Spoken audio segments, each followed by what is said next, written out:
गुजरात के अहमदाबाद में प्लेन हादसे की जो तस्वीरें मौका वारदात से आ रही है वो बेहद डरावनी है। आप देख सकते हैं कि पूरा का पूरा प्लेन मलबे में तब्दील हो चुका है और इन तस्वीरों को देखने के बाद कोई नहीं कह सकता कि इसमें जो भी सवार होगा उसमें से कोई भी जीवित बच पाया होगा। ये प्लेन मेडिकल कॉलेज के हॉस्टल बिल्डिंग पर क्रैश हुआ है। इससे ये भी आशंका जताई जा रही है कि इस हॉस्टल में रहने वाले कई लोग भी हताहत हुए होंगे। आपको बता दें कि एयर इंडिया के इस विमान में गुजरात के अहमदाबाद के इंटरनेशनल एयरपोर्ट से लंदन के लिए उड़ान भरी थी, लेकिन उड़ान भरने के तुरंत बाद ही एयर इंडिया का ये ड्रीम लाइनर विमान क्रैश हो गया। इस विमान में 230 पैसेंजर, 2 पायलट और क्रू के 10 मेंबर यानी कि कुल 242 पैसेंजर सवार थे। लेकिन इस प्लेन के क्रैश होने से ठीक पहले प्लेन के पायलट सुमित सबरवाल ने मेडे कॉल किया था। विमानन की दुनिया में पायलट ये संकेत आखिरी वक्त में देता है। इसका मतलब होता है कि मेरी मदद करो। जब पायलट को ये लग जाता है कि अब हालात उसके हाथ में नहीं है, काबू से बाहर हो चुके हैं, तब वो मेडे संकेत जारी करता है।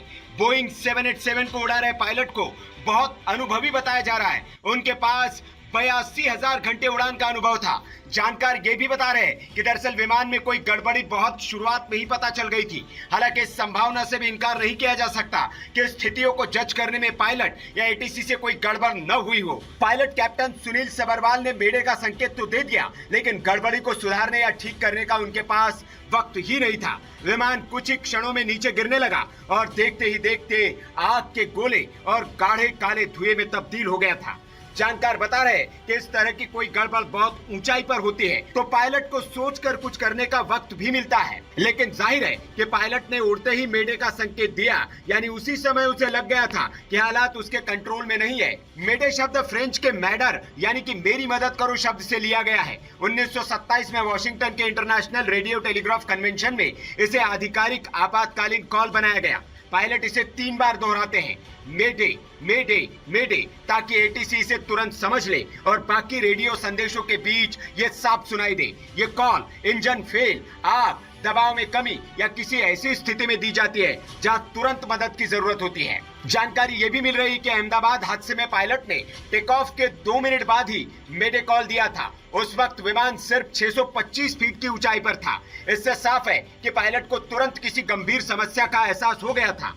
ये भी अनुमान लगाया जा रहा है कि विमान का पिछला हिस्सा किसी पेड़ या दीवार से टकराया हो। साथ ही इंजन में तकनीकी खराबी की भी अटकलें लगाई जा रही है। लेकिन यहाँ ये भी जिक्र करना जरूरी है कि विमान की 2 बार दिल्ली और अहमदाबाद में जांच की जा चुकी थी।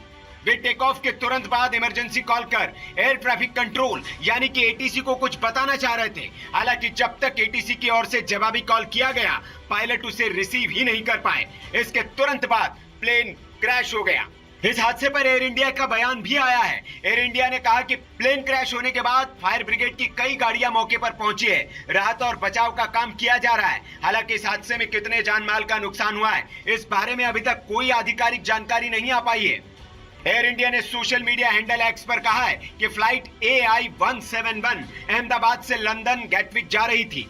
12 जून को दुर्घटना का शिकार हुई है। अभी हम विवरण की जांच कर रहे हैं और इस मामले में अपने सोशल मीडिया प्लेटफॉर्म एक्स और एयर इंडिया की वेबसाइट पर ज्यादा जानकारी साझा करेंगे। आपको बता दें कि बोइंग कंपनी के विमान पहले भी कई दुर्घटनाओं में शामिल रहे हैं। सबसे हालिया दुर्घटना दक्षिण कोरिया के जेजू एयर की उड़ान है, जो दिसंबर 2024 के आखिरी में दुर्घटनाग्रस्त हो गई थी। आंकड़ों के मुताबिक विमान लैंडिंग का प्रयास करते समय दुर्घटनाग्रस्त हो गया था और इसमें 189 लोगों की जान चली गई थी। ये विमान भी बोइंग 737-800 था और अहमदाबाद में जो विमान क्रैश हुआ है वो भी बोइंग 787-8 ड्रीम लाइनर प्लेन था। इस खबर के बाद अब बोइंग के शेयर प्री मार्केट ट्रेडिंग में 6% तक से अधिक तक फिसल गए हैं। दोपहर 3:30 बजे तक बोइंग के शेयर प्री मार्केट में 6.42% की गिरावट के साथ $196.51 पर थे।